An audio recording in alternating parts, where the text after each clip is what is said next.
Kita hindari gorengan, kalau bisa ya kalau mau boleh lah, tapi dimakan mungkin hanya satu gitu, jangan berlebihan. Kita bisa makan gorengan sampai 3, 4 gitu ya. Rasanya nikmat banget soalnya dokter. Nah, jadi lemak itu nggak cuma dari bahan makanannya aja, tapi dari kue-kue kering, kue-kue basah itu juga sumber lemak.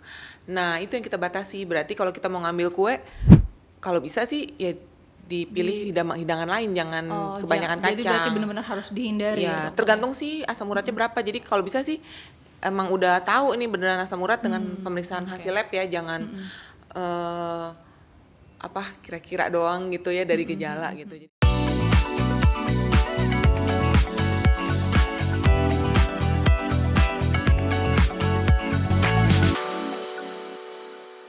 Oke, nah tadi kita udah ngobrolin masalah kesehatan pasca lebaran dengan Dokter Jo. Nah sebenarnya tadi Dokter Jo juga udah bilang hidangan lebaran itu boleh banget dimakan, tetap dimakan gitu, tapi dibatasin porsinya gitu. Nah gimana caranya? Nah ini kita langsung ngobrol dengan Dokter Jo lagi. Gimana ada nggak sih saran dari dokter untuk menjaga keseimbangan nutrisi saat konsumsi makanan lebaran yang cenderung tinggi lemak sama gula, Dok? Oke, jadi biar kita nggak banyak konsumsi lemak dan nggak banyak konsumsi gula ya. Jadi biar seimbang gitu. Biar Dokter. seimbang ya. Ini buat yang nggak ada masalah kesehatan ya. Oke. Nah, jadi kalau misalkan untuk menghindari yang tinggi lemak ya itu kita potong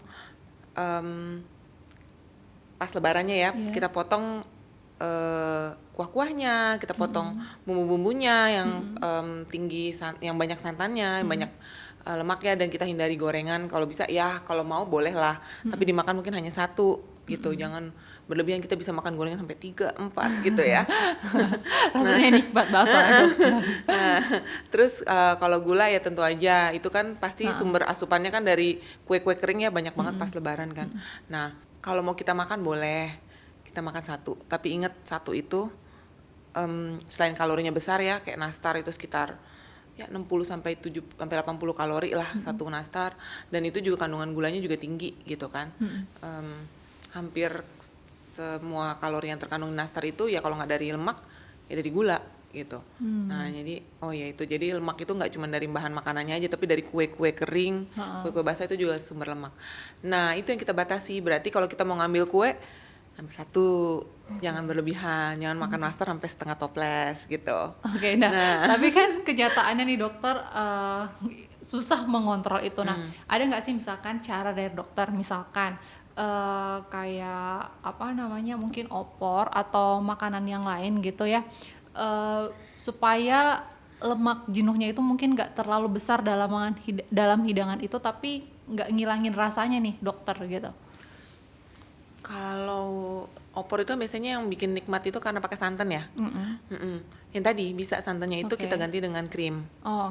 Itu pernah saya coba sih masak, rasanya masih sama dokter. cukup mendekati lah ya. Nah, kalau kue yang manis-manis mungkin bisa penggantinya gulanya. Gulanya kita ganti pakai gula pengganti gitu.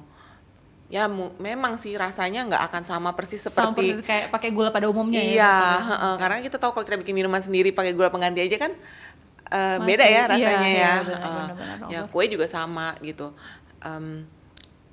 Atau bisa gula pengganti dikombinasi dengan bahan yang pemanis alami gitu ya. Jadi kan gula tambahannya nggak terlalu banyak. Meskipun harus diperhatikan juga porsinya. Seperti Mas Alami itu buah kurma itu kan manisnya banyak banget ya. Nah, itu kan bisa juga kita pakai sebagai pemanis gitu kan. Kalau madu gitu masih aman nggak dokter? Madu itu juga tetap seperti gula sih kurang lebih ya, sama. Meskipun kadar gulanya masih tinggi sih. Meskipun ya dia lebih bagus ya daripada gula tambahan biasa, karena kan dia ada antioksidannya gitu kan. Tapi tetap aja kadar gulanya masih cukup tinggi. Jadi harus tetap dibatasi gitu. Oke. Nah, biasanya juga kalau pada saat lebaran itu salah satu hidangannya adalah kacang-kacangan juga nih, dokter. Nah, kalau misalkan penderita asam urat nih, dokter, itu sebenarnya emang nggak boleh makan kacang apa gimana sih, dokter? Untuk penderita asam urat memang disarankan untuk mengurangi asupan kacang-kacangan ya. Karena itu kan bisa meningkatkan asam urat di darahnya. Nah, jadinya kalau bisa sih ya dipilih hidangan lain, jangan kebanyakan kacang. Jadi berarti benar-benar harus dihindari. Ya, tergantung sih asam uratnya berapa. Jadi kalau bisa sih emang udah tahu ini beneran asam urat dengan pemeriksaan hasil lab ya, jangan kira-kira doang gitu ya dari gejala gitu. Jadi kalau memang udah tahu asam urat saya tinggi nih di atas 7, di atas 8 gitu ya. Nah, udah deh kalau bisa kacang-kacangan atau melinjo atau emping itu kayak gitu tuh harusnya dihindarin aja. Jeroan terutama sih jeroan sih.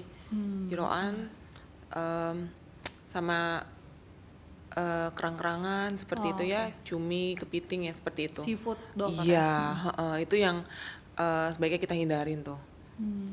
Oke. Nah, si kue kering itu sebenarnya selain tinggi gula, dokter dia tuh kan tinggi tepung juga ya sebenarnya dokternya. Nah, kalau tepungnya itu juga mungkin diganti misalkan kayak gluten free dan yang lainnya itu sebenarnya masih aman atau sama aja sebenarnya dokter? Jadi kan gluten free itu kan cuman bebas gluten ya, bukan berarti bebas tepung. Ya bebas tepung yang mengandung gluten, tapi kan dia bisa pakai tepung lain. Contoh tepung beras itu kan juga bebas gluten loh. Gitu. Okay. Nah, bukan berarti kita boleh makan sebebas-bebas sebanyak-banyaknya gitu kan, tetap aja dia memakai tepung, memakai gula gitu kan. Berarti kalorinya sama nggak? Ya sama. Gitu. Nah, siapa sih jadi yang sebenarnya dapat benefit dari makanan gluten free? Sebenarnya bukan berarti buat orang obesitas makan gluten free jadi nggak gemuk gitu. Nggak gitu.